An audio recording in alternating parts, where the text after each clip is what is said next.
dumplings pero low carb tsaka high protein. Try natin, pare. Ang napili kong karne ay baboy. Pwede kayo magmanok, pwede kayo magbaka, kahit ano. Sibuyas, bawang. Kahit ano naman yung palaman nito. Toyo, paminta.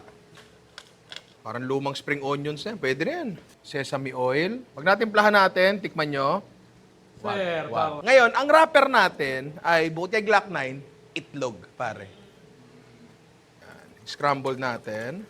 Asin. Natin ng konting mantika. Konti lang. Kalat natin. Bubuuin natin yung scrambled egg. Maliit lang. At yun yung magiging wrapper. Ngayon natin ang palaman. So, dyan. Titiklop natin.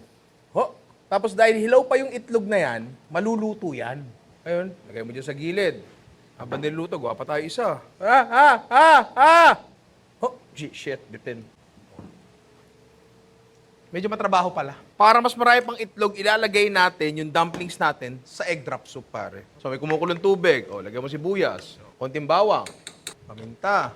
Gusto yung maglagay ng luya, mas maganda i-grater para di nyo makagat-kagat. Dapat talaga yan, chicken broth. Pero ang gagamitin namin ay Knorr. Chicken powder, pare. Yan. Patis. Itlog pa rin. Yan. Nalagay mo lang dyan, tapos hahaluin mo dahan-dahan. Tapos, cornstarch and water mixture, pampalapot lang. Inaan nyo yung apoy. Ilagay natin isa-isa yan. Ay, grabing gains yan, sir. Yun, no?